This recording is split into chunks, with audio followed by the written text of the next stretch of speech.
जी हाँ, नमस्कार मित्रों। तो आज का मुद्दा है उत्तर प्रदेश लोक सेवा आयोग की जो प्रीलिम परीक्षा इस रविवार हुई थी, उसके जनरल ऑब्जर्वेशन पेपर कैसा था? इकोनॉमी के सवाल हम सॉल्व करेंगे। 2 गलत सवाल भी हैं, उसकी मैं चर्चा करना चाहूँगा और आखिर में अगले साल के लिए इकोनॉमी सब्जेक्ट में अपनी रणनीति क्या होनी चाहिए? सबसे पहले क्वालिटी ऑफ द पेपर।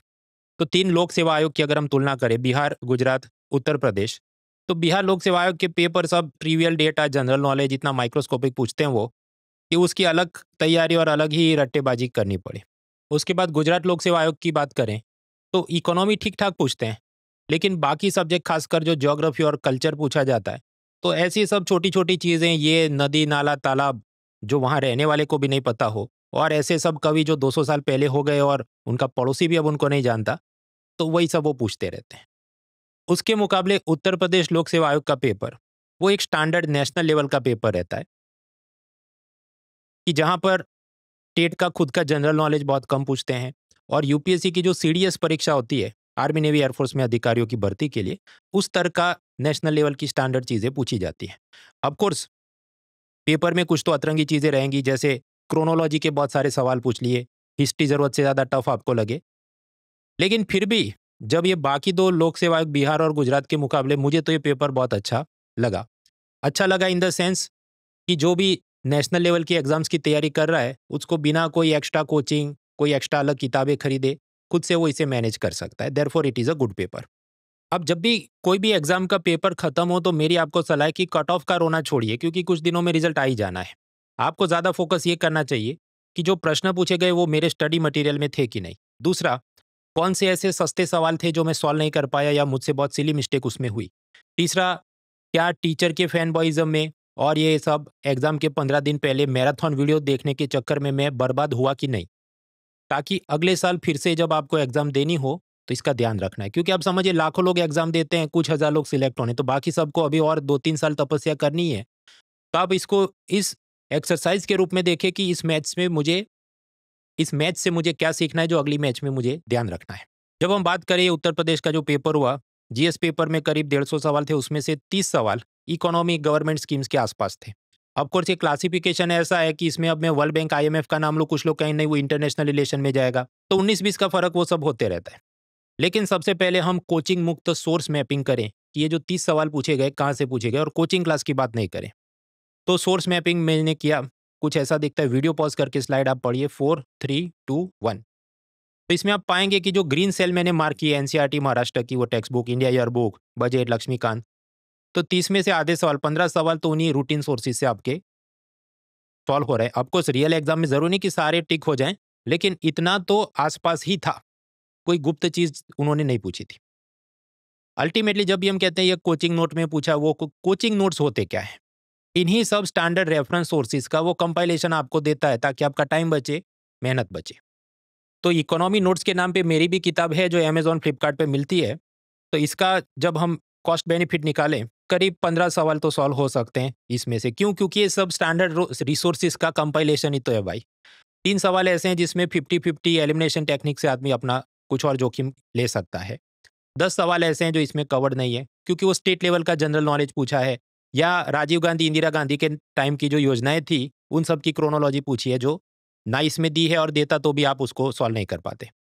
2 सवाल ऐसे हैं कि इंटरनेट यूज़र और दूसरा अटल टनल का, कि उसमें मल्टीपल आंसर पॉसिबल है, तो उनको कैंसल करना चाहिए। तो कुल मिलाकर जो करीब 30 सवाल इकोनॉमी और गवर्नमेंट स्कीम्स के हैं, उसका ये चिट्ठा बन रहा है। तो अगर आप सच में एग्ज़ाम्स के लिए गंभीर है, तो मेरी तो आपको सलाह है कि एक एक्सेल शीट बनाओ कि ये 150 सवाल पूछे गए, खुद से क्लासिफ़ाई करें, हिस्ट्री, ज्योग्राफी, पॉलिटी, इकोनॉमी क्या है, थियरी है, करंट है, ईज़ी है, टफ है, मेरे नोट्स मटीरियल में है कि नहीं, और मुझसे क्या गलतियाँ हुई थी। वरना यही मिस्टेक आप नेक्स्ट एग्ज़ाम में भी रिपीट करेंगे। आपके अपन ये क्वेश्चन पेपर कहाँ से मिले? तो मित्रों, बिना कुछ मोबाइल नंबर दिए रजिस्ट्रेशन करें, लॉगिन वॉल कुछ नहीं है। सीधा ही वेबसाइट से आप डाउनलोड कर सकते हैं। ये जो मेरी वेबसाइट है वहाँ पर मैंने डाला है, link is in the description. और मैंने खुद से भी टॉपिक वाइज़ उसको क्लासिफ़ाई कर ही दिया, तो उसको आप एक्सेल शीट या कहीं डाल के अपना बनाएँगे, काम खत्म। तो मैंने आपको पेपर के कुछ जनरल ऑब्जर्वेशन दिए। अब हम सॉल्व करेंगे इकोनॉमी के सवाल एक-एक करके। ऑलराइट फ्रेंड्स, तो अब लोग हम ये उत्तर प्रदेश का जो प्रीलिम पेपर हुआ उसमें इकोनॉमी के सवाल सॉल्व करते हैं। अब नॉर्मली इकोनॉमी को मैं 6 पिलर में क्लासिफ़ाई करता हूँ, लेकिन जब हम स्टेट सर्विस में जाते हैं, तो उसमें 2 पिलर और ऐड हो जाते हैं। एक तो माइक्रो इकोनॉमिक्स, हालाँकि खुशी की बात है कि इस बार इन्होंने कुछ पूछा नहीं उसमें से। और 8वां पिलर बन जाता है स्टेट का खुद का जनरल नॉलेज, जिसके करीब 2-3 सवाल थे इकोनॉमी रिलेटेड। सबसे पहले pillar 1 money banking, finance, insurance, ये यूपीआई, बिटकॉइन, आरबीआई का रेपो वगैरह। इसमें से केवल एक सवाल ही पूछा मुद्रा लोन्स के बारे में। नॉर्मली जब हम लोग आईएएस की तैयारी करते हैं तो ये वाले पिलर से 6-7 सवाल हर साल पक्के आ ही जाते हैं। लेकिन लोक सेवा आयोग अब ये ऐसा है कि देखिए जो उत्तर प्रदेश है, आई वुड से कि वो सीडीएस जैसा ही है। सीडीएस पर पेपर में भी 1-2 ही सवाल आए इधर से और इधर भी 1-2 ही सवाल है। सिंपल है टॉपिक कि सरकार की एक मुद्रा स्कीम है जिसमें ये माइक्रो एंटरप्राइज को छोटे-छोटे लोन दिए जाते हैं, शिशु, तरुण, किशोर। और ये लोन बैंक वाले देते हैं। और इसमें ये कौन-सी मिनिस्ट्री काम करती है? सिंपल सवाल है, वीडियो पॉज़ करके देखिए। 4, 3, 2, 1। हाँ, तो फाइनेंस मिनिस्ट्री के हक में ये सब आता है, बाकी सबका कोई काम नहीं है। तो the answer is only 3। Easy question, year book में भी दिया है, सभी कोचिंग वाले की नोट्स में दिया है, न्यूज़पेपर में भी आता है, आपको पता होना चाहिए। बस एक ही सवाल था। उसके बाद सेकंड पिलर बजट टैक्सेशन में जाते हैं। तो केंद्र सरकार ने ये सब इनकम टैक्स, कॉर्पोरेशन टैक्स वगैरह में 100 रुपए अगर कलेक्ट किए हैं, तो सारा पैसा यूनियन अपने पास नहीं रख सकता। उसमें से कुछ पैसा उसने स्टेट्स को डिवाइड करना होता है। वो फ़ॉर्मूला कौन बनाता है? Finance commission. अब ऐसे हर 5 साल में फाइनेंस कमीशन बनते हैं। तो 15th एन.के. सिंह, उनसे पहले थे वाई.वी. रेड्डी, उनसे पहले थे केलकर और उनसे पहले थे रंगराजन। और 16वां है अरविंद पनागरिया, जो अभी रिपोर्ट बनाएंगे, 2026 में आना चाहिए। खैर, तो यही सब मैथ द फॉलोइंग पूछा था। वीडियो पॉज़ करके देखें। 4, 3, 2, 1। हाँ, तो ठीक है। अब ये तो लक्ष्मीकांत की बुक में भी उसने क्रोनोलॉजी में सारे कमीशन दिए हैं। तो मतलब जो सीरियस एस्पायरेंट है उसको ये सॉल्व एक्सपेक्टेड है कि वो सॉल्व करके आए। बस यही सवाल था। फिर pillar 3 international trade, balance of payment, import export, ये सब में क्या? मित्रों, इसके कौन से ड्रॉवर में कोई सामान निकलेगा नहीं निकलेगा मुझे बिल्कुल नहीं पता। लेकिन एक चीज मैं आपको जरूर बता सकता हूं कि इस बार अनअकैडमी के दिवाली उत्सव में केवल रजिस्टर करने पर आपको मौका मिलता है 10 आईफोन प्रो मैक्स जीतने का, 90 मोबाइल्स, 900 टैबलेट से लेके कुल मिलाकर 1.5 लाख लर्नर्स को कोई ना कोई छोटा बड़ा इनाम अवश्य मिलेगा। लेकिन आप 16 अक्टूबर गुरुवार से पहले रजिस्टर करें, क्योंकि उस दिन हम ये सारे इनाम घोषित करने वाले हैं। तो देर ना करें, आज ही रजिस्टर करें। Link is in the description. Code याद रहे mrunal.org। Let's crack it and happy Diwali. तो आपको पता ही होगा कि सेकंड वर्ल्ड वॉर के बाद पूरे विश्व इकोनॉमी को फिर से पुनः स्थापित करने के लिए अमेरिका के ब्रेटन वुड्स एरिया में कॉन्फ्रेंस हुई। उसके परिणाम स्वरूप एक तो वर्ल्ड बैंक बना जो गरीब देशों को लोन देगा, एक इंटरनेशनल मॉनेटरी फंड बना जो अलग अलग देशों को balance of payment, currency exchange की क्राइसिस में मदद करता है और शॉर्ट टर्म वाले लोन देता है। तीसरी एक चीज़ बनी थी GATT। फिर आगे इवॉल्व होकर वो WTO बनेगा जो जिनेवा, स्विट्जरलैंड में बैठता है। खैर, ये जो वर्ल्ड बैंक और IMF है, ये दोनों बैठते हैं वॉशिंगटन में और इनको ट्विंस कहा जाता है, क्योंकि लगभग एक ही बिल्डिंग में दोनों साथ बैठते हैं। अब यहाँ से सिंपल क्वेश्चन पूछा गया, वीडियो पॉज करके देखिए। 4, 3, 2, 1। हाँ, तो फर्स्ट तो करें कि ब्रेटन वुड ट्विंस हैं, दूसरा गलत है कि एक न्यूयॉर्क और दूसरा वॉशिंगटन, ऐसा नहीं, दोनों वॉशिंगटन में ही बैठते हैं। इजी क्वेश्चन, आगे बढ़ते हैं। फिर ये ग्लोबल फाइनेंशियल स्टेबिलिटी रिपोर्ट कौन निकालता है? जवाब है इंटरनेशनल मॉनेटरी फंड। ये भी मतलब आसानी सवाल में कहूंगा, जो भी सीरियस है उस कैंडिडेट से एक्सपेक्टेड होता है कि IMF, world bank, world economic forum, इनके जो फेमस एक दो रिपोर्ट है उसका नाम आपको पता होना चाहिए। तो खैर, ये दोनों जो सवाल है अपनी बुक से सॉल्व हो ही सकते हैं, लेकिन इसमें कोई बहादुरी नहीं है, और भी सोर्सेज से आप इसे सॉल्व कर ही सकते थे। आगे बढ़ते हैं। पिलर 4, उसमें A फॉर एग्रीकल्चर में मुझे कुछ दिखा नहीं, B for manufacturing service sector, यहाँ से कुछ सवाल। अब एक पहला सवाल ऐसा है जो विवादास्पद है और मेरे हिसाब से आयोग ने इसे कैंसिल करना चाहिए, कि भारत में इंटरनेट यूजर की संख्या कितनी? इंडियन एक्सप्रेस के हिसाब से 806 मिलियन है, प्रेस इन्फॉर्मेशन ब्यूरो के हिसाब से 954 मिलियन है, और ये दोनों ही आर्टिकल अगस्त में 2025 में रिलीज हुए। तब ये नहीं कह सकते एक पुराना आर्टिकल है इसलिए डेटा कम होगा। खैर, अब यहाँ से जो प्रश्न पूछा वो डिबेटेबल होता है, क्योंकि 950 मिलियन करेक्ट है कि नहीं उसका जवाब दो सोर्स से अलग है। खैर, वीडियो पॉज करके देख लिए। 4, 3, 2, 1। तो मेरे हिसाब से ये क्वेश्चन को इनको कैंसिल करना चाहिए। हालांकि मैं ये शिकायत नहीं कर सकता, आपको स्टूडेंट के रूप में करनी होगी, क्योंकि मेरे पास आपका मतलब रोल नंबर अगर वो मांगे तो मैं दे नहीं पाऊंगा। आगे बढ़ते हैं। मान लीजिए कोई एक ब्रेड बिस्किट कोई चीज़ है, उसका MRP मैक्सिमम रिटेल प्राइस है 10 रुपये। इसका मतलब क्या, व्यापारी उससे ज़्यादा तो चार्ज नहीं कर सकता। लेकिन अगर आप एक कस्टमर के रूप में उससे मोलभाव करें कि ये 10 नहीं तुम 8 में दे दो, और उसको छुट्टे पैसे या घर जाने की जल्दी हो, जो भी, कि मैं अग्री। तो मोल भाव करके डिस्काउंट पे, बार्गेन पे, सस्ते में भी आप ले सकते हैं। तो 10 is maximum, not the minimum, MRP जब हम बोलते हैं। यार क्वेश्चन ये था 4 3 2 1। तो हाँ, पहला स्टेटमेंट तो करेक्ट है कि कस्टमर कैन बार्गेन, कि भाई मुझे एमआरपी से सस्ते में दे दे। कई बार डिस्काउंट ऑफर ये दिवाली में सब चलती है तो देता ही है। रीजन जो है कि MRP is a price seller must charge from the buyer. अभी जो मस्ट चार्ज है उसके आगे उसने अगर मैक्सिमम लिखा होता तो करेक्ट हो जाता, वरना ये करेक्ट नहीं है। खैर, ये जो अजर्शन रीजनिंग के सवाल है उसमें होता ये कि हम अपने दिमाग से इंटरप्रिटेशन निकालें। हो सकता है प्रोफेसर का दिमाग अलग चला हो, तो वो तो ऑफिशियल आंसर क्या है तभी पता चले। नेक्स्ट, ग्लोबल वेज रिपोर्ट कौन बनाता है? 4 3 2 1। देखिए, वेज मतलब क्या? सैलरी, तनख्वाह। तो वो किसको मिलेगी? मजदूर को मिलेगी। तो स्वाभाविक है वर्ल्ड एसोसिएशन के नाम पे जवाब क्या होना चाहिए? इंटरनेशनल लेबर ऑर्गेनाइजेशन होना चाहिए फर्स्ट। अब वैसे अपनी ये जो बुक है उसमें ये आईएलओ का सब जनरल नॉलेज दिया, लेकिन ये वाला रिपोर्ट वो बनाते हैं वो जनरल नॉलेज नहीं दिया था। तो वो मैं कबूल भी करता हूँ, और इसकी जो अगली एडिशन आएगी फरवरी में, उसमें मैं वो चीज़ अपडेट भी करूंगा। आगे बढ़ते हैं, पिलर 5 इंफ्रास्ट्रक्चर। अब ये इंफ्रास्ट्रक्चर के नाम पे मित्रों इन्होंने जरूरत से ज़्यादा ट्रांसपोर्ट इंफ्रास्ट्रक्चर का जनरल नॉलेज पूछा, तो मुझे मज़ा थोड़ा कम आया। खैर, रेलवे के जोनल हेडक्वार्टर्स, ये ऐसी चीज़ है कि स्टेट सर्विस, एसएससी वगैरह में आपको वो रट के जाना होता है। इवन सीडीएस वगैरह में भी रट के जाना होता है। जोनल हेडक्वार्टर समझो, ये ऐसा नहीं कि इंटरनेट से सर्च करना, ये सब सरकार की इंडिया ईयरबुक में दिया होता है, और उस कारण से सब कोचिंग वालों की नोट्स वगैरह में भी आपको मिल जाता है। अब यहाँ पर आप देखिए, नॉर्दर्न का कहाँ हेडक्वार्टर? स्वाभाविक है दिल्ली में होगा। नॉर्थ ईस्ट का गोरखपुर में है, साउथ ईस्ट का कोलकाता में। अब इन्होंने मैच द फॉलोइंग पूछा, 4 3 2 1। हाँ, तो जनरल नॉलेज टाइप का है। आपको लिटिल बिट डिफिकल्ट, क्योंकि बाद में वो सोचने बैठे तो कुछ और भी हो सकता था, राइट? तो मैं ये नहीं कहता देखो ये तो मेरे बुक में और सब जगह दिया, तुमको सपना आ जाना चाहिए, तुम सॉल्व कर सकते हो। रियल एग्जाम में सॉल्व करना थोड़ा मुश्किल है। उसके बाद एक न्यू पाम्बान ब्रिज बना, उसका जनरल नॉलेज पूछा। दोनों स्टेटमेंट करेक्ट है। 4 3 2 1। ये वाली चीज़ ऐसी है कि मेरी बुक पब्लिश होने के बाद ये सब प्रेस इन्फॉर्मेशन ब्यूरो में आया, तो अपने बुक में है नहीं, मैं कबूल करता हूँ, लेकिन अगली एडिशन में मैं इसे अपडेट कर दूंगा। Next, international solar alliance. 4 3 2 1। पहला स्टेटमेंट क्या बोलता है कि 38 मेंबर हैं, ऐसा नहीं 100 से ज़्यादा हैं। भारत के अंदर ये है, इसकी संस्था का हेडक्वार्टर, वो भी करेक्ट है। इन्होंने वर्ल्ड सोलर बैंक और वन सन वर्ल्ड वर्ल्ड दोनों इनिशिएटिव लॉन्च किए। अब अगर आप चैट जीपीटी को पूछते हैं तो वो कुछ गलत बोलता है कि इसमें एक गलत है वगैरह। उसका कारण आप समझिए कि भारत के प्राइम मिनिस्टर और ब्रिटेन के प्राइम मिनिस्टर एक बार मिले थे, तो उन्होंने इनमें से एक चीज़ अनाउंस की थी, लेकिन अल्टीमेटली ये सब किसकी छतरी के नीचे हो रहा है? तो इंटरनेशनल सोलर अलायंस की छतरी के नीचे। इस कारण अलग अलग एआई को आप पूछेंगे तो वो अलग जवाब देगा, जबकि ये स्टेटमेंट करेक्ट है। तो 1 is wrong and 2 2 is right. उसके बाद ये अटल टनल का जो सवाल है वो भी मेरे हिसाब से उनको कैंसिल करना चाहिए, क्योंकि जब हम बोलते हैं, मतलब पढ़ लीजिए आप, 4 3 2 1।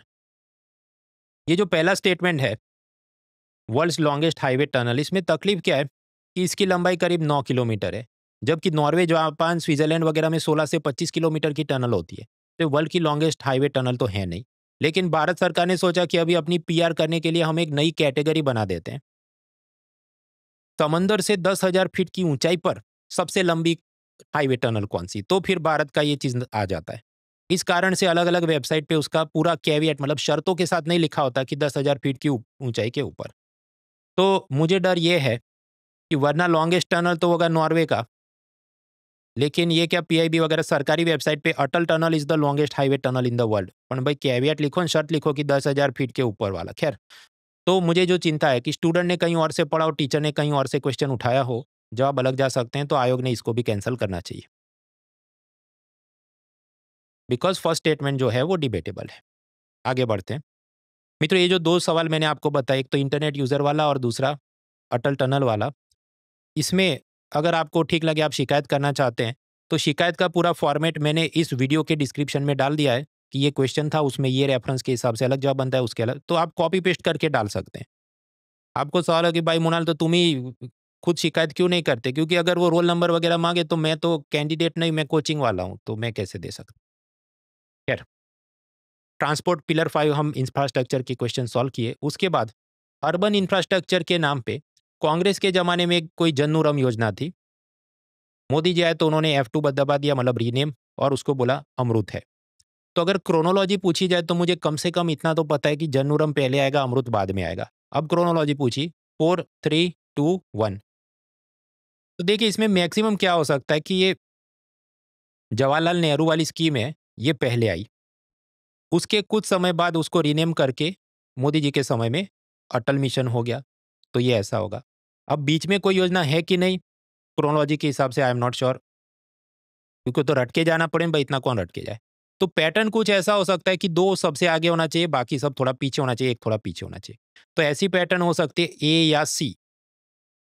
तो इतना 50-50 करना पॉसिबल है based on what we know, कि जन्नूरम पहले अटल बाद में। उसके बाद की क्रोनोलॉजी क्या है वो मैंने भी चेक नहीं की, वो एआई को पूछ के मैंने जवाब इधर डाला है, क्योंकि आप समझिए रियल एग्जाम में हम थोड़ी इतना सॉल्व कर पाते कि एग्जैक्ट आंसर क्या था।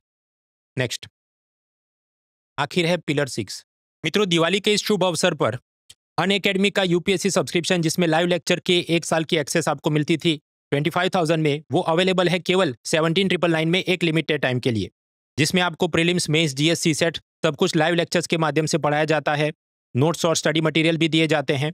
और दिवाली के अवसर पर आपको एक और एक्स्ट्रा गिफ्ट है कि अन अकेडमी का मेंस निश्चय बैच, जिसकी अलग से स्टैंड अलोन प्राइस करीब 10,000 रुपीज है, उसकी टोटल फ्री एक्सेस भी आपको मिलती है, जिसमें आपको live answer writing practice, 75 live lectures और मेंस के एक्सक्लूसिव नोट्स भी दिए जाते हैं। और अन अकेडमी के ऐसे ही सब ऑफरिंग्स की मदद से पिछली एग्जाम सीजन में 80 से ज्यादा लर्नर्स ने यूपीएससी क्रैक किया था, और अगर उसमें हम मॉक इंटरव्यू वाले जोड़ दें तो ये नंबर और बढ़ जाता है। तो डिस्काउंट कोड mrunal.org अप्लाई करके आज ही आप ज्वाइन करें। जितना जल्दी जुड़ेंगे उतना जल्दी आपका सिलेबस कंप्लीट होगा, तो फिर आप रिवीजन, मॉक टेस्ट और आंसर राइटिंग कर पाएंगे। बाकी डिटेल्स डिस्क्रिप्शन में है। चलिए आगे बढ़ते हैं। ये जो उत्तर प्रदेश का पेपर निकला उसमें पिलर 6 से बहुत ज़्यादा सवाल पूछे, और उसमें भी पता नहीं उनको एनसीईआरटी क्लास 9 इकोनॉमिक्स पे क्या प्यार आ गया कि कंट्रोल वी, मतलब कॉपी पेस्ट मार के पॉवर्टी, फूड सिक्योरिटी के 3-4 सवाल एक साथ छाप दिए हैं, और वो भी 1-2 चैप्टर में से ही। तो पहले मैं आपको थियरी बता दूं, फूड सिक्योरिटी क्या होता है कि सब गरीबों को खाना मिलना चाहिए। अब इसके बारे में ज़्यादा प्रखर होकर बात की भारत के इकोनॉमिस्ट अमर्त्य सेन ने। ये जो फूड सिक्योरिटी है उसके आयाम क्या होंगे? सस्ते भाव पे मिलना चाहिए, पूरे साल मिलना चाहिए, और एक्सेसिबल होना चाहिए। ये नहीं कि मणिपुर में ब्लॉकेड है, सब कर्फ्यू है तो उनको मिल नहीं रहा है, भले वो सस्ते दाम पे भी नहीं मिल रहा और महंगे पे भी नहीं मिल रहा। तो those are the angles of food security. अभी जल्दी से इसके सारे क्वेश्चन सॉल्व करते हैं। पहला सवाल 4 3 2 1। हाँ, तो फूड सिक्योरिटी के अंदर ये सब बातें क्या, अमर्त्य सेन था। दूसरा सवाल 4 3 2 1। हाँ, तो ये हो सकता है कि जिस साल अच्छी बारिश हो, सरप्लस फूड हो, तब भी फूड सिक्योरिटी की एंगल हो सकती है, क्योंकि लैक ऑफ एक्सेसिबिलिटी, जैसे मणिपुर में सब जो समस्याएं हैं तो उनको ना भी मिले, भले बारिश पूरे भारत में अच्छी हुई हो। तो both are correct and R explains A. फिर तीसरा सवाल 4 3 2 1। हाँ, तो फूड सिक्योरिटी के डायमेंशन क्या, अवेलेबल, एक्सेसिबल, अफोर्डेबल होना चाहिए। तो अकाउंटेबिलिटी उसका डायमेंशन नहीं है, क्योंकि आप समझो ये सब एनसीईआरटी से उसने उठाया है। कुछ लोग कह सकते हैं नहीं, भारत सरकार ने सबको देना चाहिए अनाज, उसका सब कानून है, ये वो food security, you are right. पर एग्जामिनर ने जो उठाया है वो सीधा शब्द एनसीईआरटी से उठाया, तो सीधा उस हिसाब से उसका प्रश्न होगा। तो नॉट अ डायमेंशन, तो कौन सा चौथा नॉट अ डायमेंशन, तो answer will be B, only 4। अब इसके अंदर ये जो फूड सिक्योरिटी की नॉर्मल चीज़ें वो सब अपने मटेरियल में भी थी, अमर्त्य सेन वाला नहीं दिया था, तो मैं उससे सबक लेके उसको अपडेट करूंगा। अमर्त्य सेन को मैं ज़्यादा ट्रैक नहीं करता, इसका एक कारण है कि जो अमर्त्य सेन है वो पक्का एंटी मोदी टाइप का व्यक्ति है। अब जब से मोदी सरकार आई है 2014 के बाद से, तो जो भी सब बुक्स हो या नैरेटिव हो या एक्स वाई जेड बातें हो, तो जो नए इकोनॉमिस्ट हैं, अरविंद पनागरिया वगैरह, जो सरकार के फेवर में बोलते हैं, स्वाभाविक है उनका ही सिक्का चलेगा, उनको फाइनेंस कमीशन में बिठाएंगे, नीति आयोग में बिठाएंगे वगैरह। तो इस कारण से आप पाएं अलग अलग परीक्षाओं में अमर्त्य सेन के नाम का पूछने का रिवाज बहुत कम हो गया। हालांकि इन्होंने पूछा है, I will keep that in mind, और मैं अपडेट करूंगा। फिर एजुकेशन के कुछ सवाल 4 3 2 1। अब इसमें आप समझिए उल्लास दीक्षा ये सब तो एजुकेशन की स्कीम है। भारत निर्माण असल में कांग्रेस के जमाने में ये मनमोहन सिंह का सब बिजली पानी सड़क टाइप का था, तो वो इसका कंपोनेंट नहीं है। तो नॉट अ कंपोनेंट तो क्या होगा, 3 नॉट अ कंपोनेंट, तो answer will be B, only 3। हालांकि ये भी ऐसा सवाल है मित्रों, मुझे लगता है कि जो 4-5 साल से तैयारी कर रहा हो उसको ज्यादा पता हो, क्योंकि भारत निर्माण और कांग्रेस के जमाने का उसको पता हो। एकदम नए विद्यार्थी हैं, शायद उनको ना पता हो, क्योंकि आजकल के नोट्स मटेरियल में भारत निर्माण की बात होती ही नहीं। शायद इंडिया ईयरबुक से भी उन्होंने डिलीट करके कांग्रेस का सब मुक्त कर देंगे। तो मैं जितना बता रहा हूँ, जरूरी नहीं कि सब कुछ आपको इतना ईजी लगे, लेकिन मैं बता रहा हूँ क्योंकि उन्होंने पूछा। नाउ इसके बाद पॉवर्टी के कई सवाल उन्होंने पूछे। यूएनडीपी संस्था मल्टी डायमेंशनल पॉवर्टी इंडेक्स निकालती है। वो ऐसी चीज़ है कि आपको प्रश्न पूछे जाएगा कि आप खाना पकाते हैं तो क्या एलपीजी सिलेंडर से पकाते हैं, स्टव लकड़ी जला के पकाते हैं, कोयले से पका, गोबर से पकाते हैं, आपके घर में ये साइकिल स्कूटर मोपेड कुछ है कि नहीं। ऐसे 10 सवाल पूछ के वो तय करते हैं। तो ऐसा नहीं कि सीधा आपको पूछे अच्छा तुम महीने के 800 रुपये खर्च करते हो, तुम गरीब नहीं हो। Therefore it is called multi dimensional poverty index. तो ये जो चीज़ है, क्वेश्चन पूछा गया 4, 3, 2, 1। हाँ, तो बराबर है, 2010 में इंट्रोड्यूस हुई। और इसमें ऐसा नहीं कि केवल एक सवाल $1 पर डे के हिसाब से मानते हैं। और दूसरा, एक्सट्रीम पॉवर्टी की व्याख्या जो वर्ल्ड बैंक ने बनाई वो भी आजकल तो चेंज हो गई, कुछ $3 ऐसा हुआ। तो सेकंड इज रॉन्ग। उस हिसाब से इसका जवाब आप बनाएं। हाँ, ये सब दिया है अपने नोट्स मटेरियल के अंदर कि 2010 में मल्टी डायमेंशनल पॉवर्टी इंडेक्स और उसके अंदर रैंक नहीं, परसेंटेज, वट एवर। तो यस, इट इज गिवन। मित्रों, गरीबी नापने के अलग अलग तरीके होते हैं। तो यूएनडीपी का ये मल्टी डायमेंशनल पॉवर्टी इंडेक्स, जिसमें 10 सवाल पूछे जाए, मैंने अभी आपको बताया।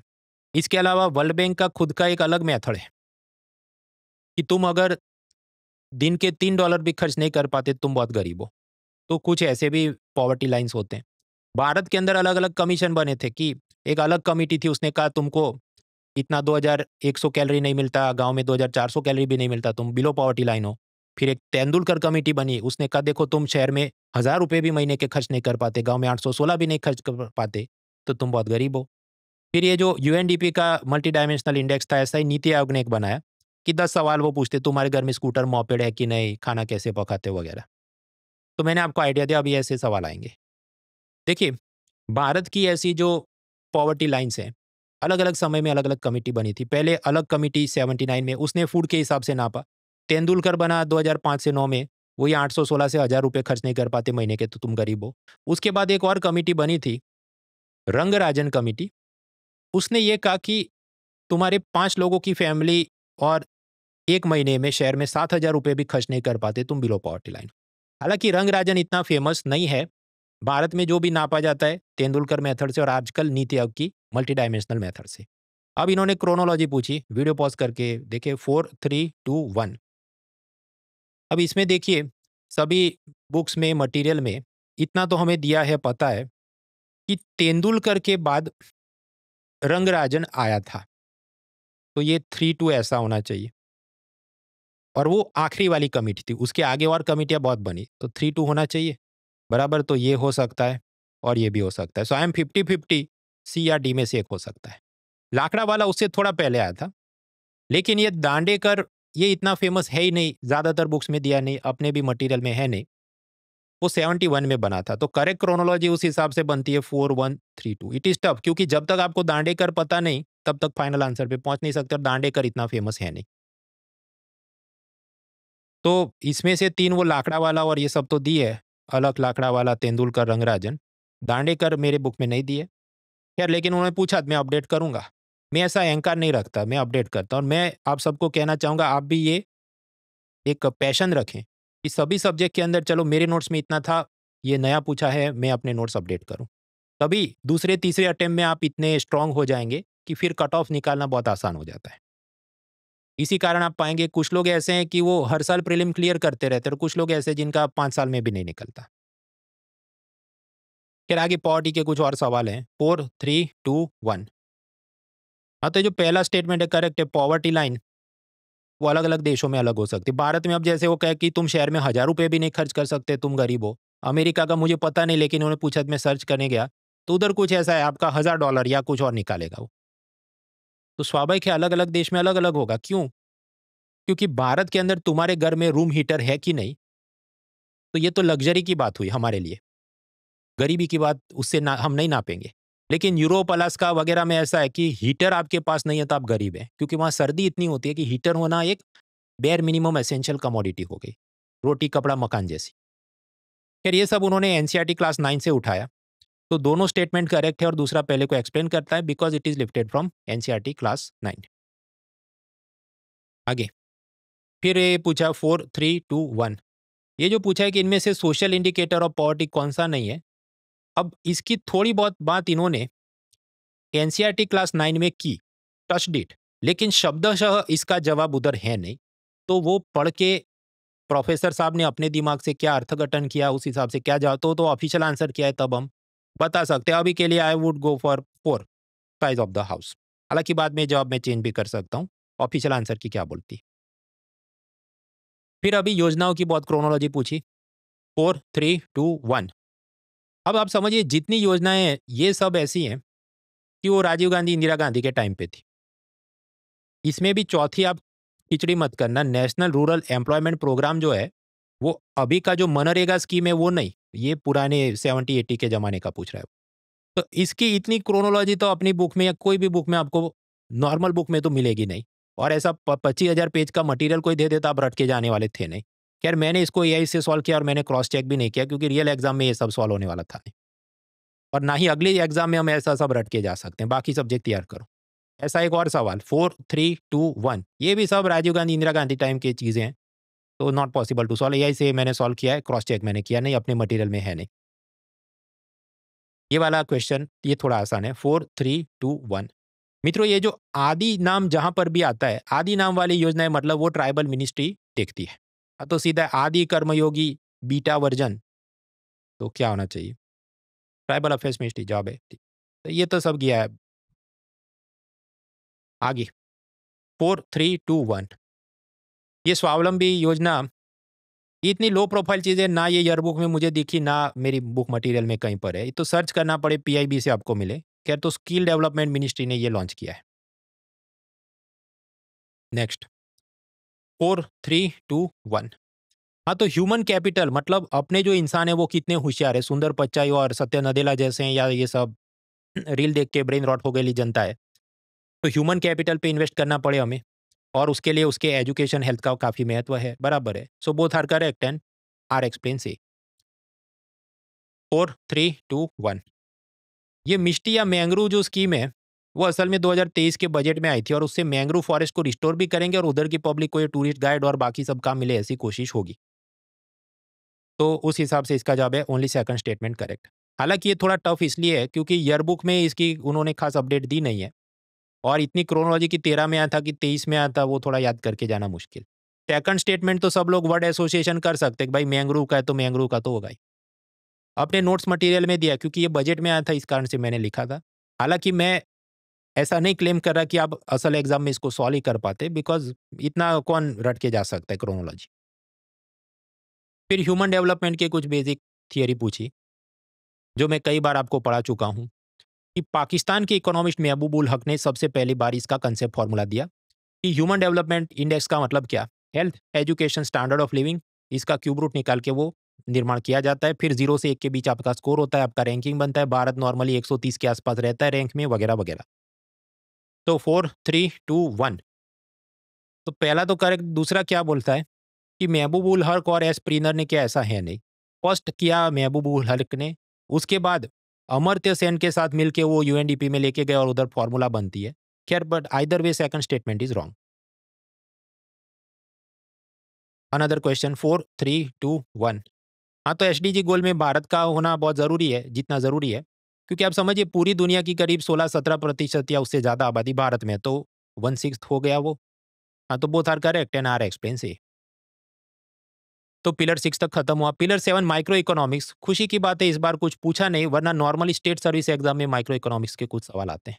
इसका सोर्स मैं आपको बताऊं, वैसे अपने सब पेड कोर्स हैं ही, आप नहीं ज्वाइन कर कोई लोड नहीं लेना है। महाराष्ट्र की जो टेक्स्ट बुक्स हैं उसको डाउनलोड करें, उससे पढ़ें। एनसीईआरटी मत देखो क्योंकि एनसीईआरटी में माइक्रो इकोनॉमिक्स इतना जटिल उसने ग्राफ से बनाया कि कुछ सोच नहीं डूबेगी। महाराष्ट्र वाली किताब अच्छी है, नेट से फ्री में डाउनलोड कर सकते हैं। Then pillar 8 state specific economic questions. तो 2 सवाल ऐसे पूछे थे। अब इसका जवाब मैंने यही से डाल दिया है। मैंने उसको चेक नहीं किया क्योंकि ना ही इकोनॉमी वो स्टेट एग्जाम वाली या वो पढ़ाना मेरा विषय नहीं है और ना ही वो मैं पढ़ाऊँ, तो अपनी रोजी रोटी उससे नहीं चलती, क्योंकि हर साल वो एग्जाम होते नहीं। खैर, ये पहला सवाल था 4 3 2 1, ये दूसरा सवाल था 4 3 2 1। अगेन आई रिपीट, मैंने क्रॉस चेक नहीं किया, एआई से जो आया वो मैंने डाल दिया है, बाकी आप असल में उसको तैयार करें। जो भी स्टेट के आपके जनरल नॉलेज बुक्स आती हैं, स्टेट का जो बजट का चीज़ें होती हैं, उनकी फाइनेंस डिपार्टमेंट की वेबसाइट से मिलती है वगैरह। ओके, तो जनरल ऑब्जर्वेशन डन, इकोनॉमी के सवाल सॉल्व किए। 2 रॉन्ग क्वेश्चन के बारे में मैंने आपको बताया, एक तो अटल टनल की लंबाई और दूसरा इंटरनेट यूज़र्स। उसके बारे में मैंने अलग से भी एक रील बनाई है, टाइम मिले तो देख सकते हैं। अब आखिरी सवाल ये होता है कि strategy for next year for economy. तो देखिए, क्योंकि ये उत्तर प्रदेश की परीक्षा में जो इकोनॉमी पूछी गई उसका स्तर यूपीएससी की जो सीडीएस परीक्षा आर्मी नेवी एयरफोर्स में अधिकारियों के लिए होती है, उसके आसपास ही है। तो इस कारण से वहाँ जो मैं स्ट्रैटेजी देता हूँ सेम आपको यहाँ देना चाहता हूँ। एनसीईआरटी मत पढ़ो, उसकी जगह आप क्लास 11-12 की महाराष्ट्र की पीडीएफ डाउनलोड करके पढ़ें। उसका फ़ायदा क्या है कि उसने कलरफुल ग्राफिक्स, स्मार्ट आर्ट वगैरह के ज़रिए एकदम अच्छे से चीज़ें समझा दी। कोई कोचिंग नहीं देखो, कोई वीडियो नहीं देखो तो भी आपकी चोंच डूब जाएगी। हालाँकि अगर आपको टाइम और बचे तो क्लास 9 की एनसीईआरटी आप देखना इकोनॉमी वाली, क्योंकि इस बार 3-4 सवाल सीधे वहाँ से उठाए। हो सकता है उसने क्वेश्चन बैंक में और 5 सवाल बना के रखे हों जो अगले साल में आपको देखने को मिले। So just to be safe, if you have time, class 9 की एनसीईआरटी आप देखें।